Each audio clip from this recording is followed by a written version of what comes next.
জানিস তো আমরা ছোটোবেলায় শীতকালে ছাদে বসে এরমভাবে খেতাম জানিস। এই যে টমেটোটার মুখটা জাস্ট কেটে নিতাম, এই টমেটো, এই কাঁচা লঙ্কাটা এরম দিতাম, তারপর দিতাম সর্ষের তেল, তারপর দিতাম এই নুন দিয়ে এটাকে না চটকাতাম।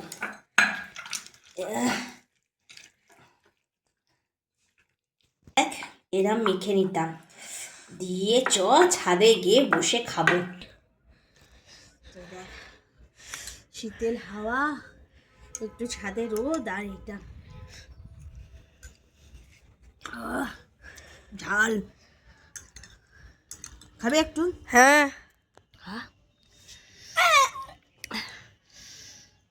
হেব্বি খেতে, এটাও একটা অন্যরকম। কিন্তু কমলা লেবু সব কিছু খায় শীতে, কিন্তু এই টমেটো মাখাটাও একটা হেব্বি। আর ভিটামিন সি থাকে, তাই তো ত্বকের পক্ষেও ভালো। আরও ওরা গ্লো করছে না, ওলার স্কিন।